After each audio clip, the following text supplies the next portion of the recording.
If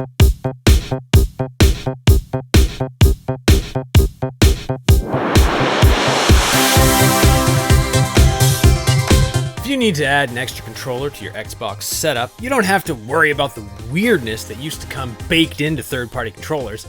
If you're still thinking about that misshapen Mad Catz controller your cousin made you use when you'd play N64 at his house, I'm here to tell you things have come a long, long way. We've rounded up 4 excellent choices for your Xbox and PC gaming needs. The PowerA Enhanced wired controller, the Razer Wolverine V2, the Thrustmaster eSwap X Pro, and the Scuff Instinct Pro. Quick note for the actuallys in the comments, this is about third-party controllers, which is why we're not including the very excellent Xbox Elite Series 2 in this list.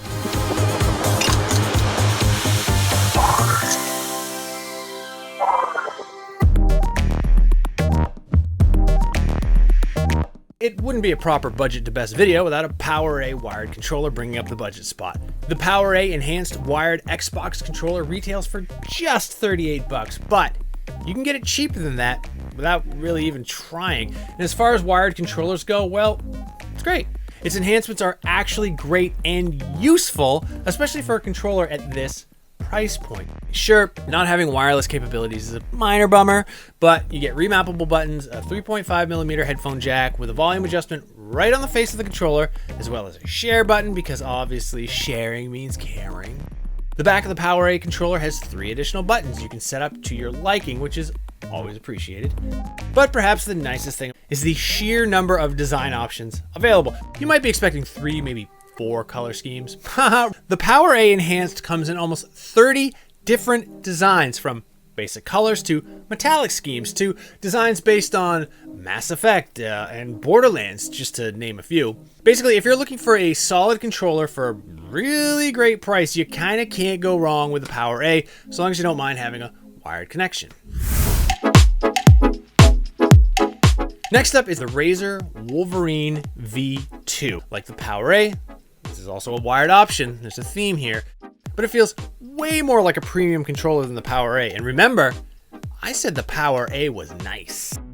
You have to hold it to really understand what I mean. The Razer Wolverine has the heft you'd expect to find in a battery-powered controller, which isn't something I think I need until it's gone. The wire is ample, some might say too much so. Oh, and it also has a handy little decoupler near the ends. Beyond the corded niceties, the controller has been ergonomically redesigned for a more comfortable grip than was afforded by earlier versions. The triggers are super satisfying, and you can lock them in place to reduce travel in situations where you don't need that analog precision. There are also a pair of mappable buttons between the shoulder buttons and the triggers that have extremely satisfying clickiness to them.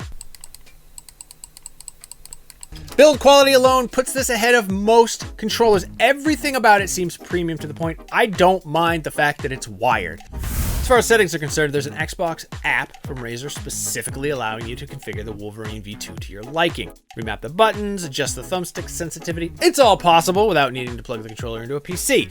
That being said, if you prefer to use it as a PC controller, it works with Windows too. If you value quality feel more than wireless connectivity, this is a great choice for you.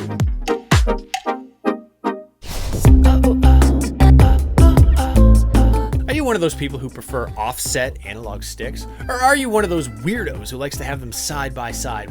With a Thrustmaster eSwap X controller, you can be all things, because the main draw here is the modular design that lets you mostly easily swap out parts and pieces to set up your controller exactly as you like.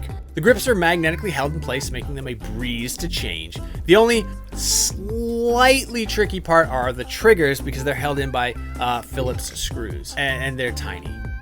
I really like the way the thumbsticks feel on the eSwap X.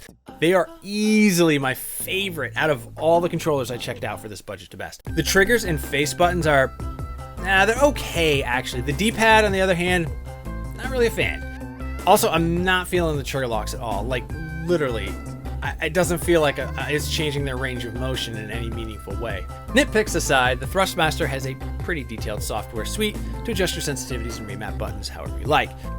Nice controller, if I do say so myself, and I do. All right, now it's time to engage beast mode and tell you about the Scuff Instinct Pro. This is an expensive piece of equipment, sure, but its build quality is far above your run-of-the-mill video game controller.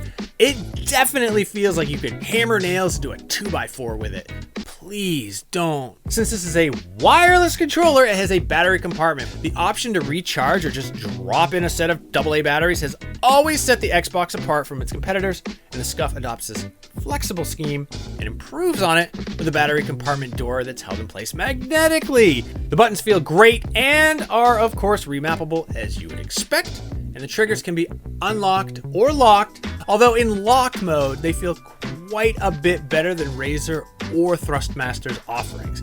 Perhaps the biggest draw beyond build quality are the customization options. Basically, you can find a design to match your style with different faceplates, different grips and thumbsticks, and button color schemes. Basically, whatever you need, you can get. So there you have it, 4 excellent choices for your Xbox or PC gaming needs that aren't the Xbox Elite Series 2. What are your thoughts? Is the Scuff really the best option out there? Let us know in the comments. I know you will. So now if you'll excuse me, I have some boxes to X.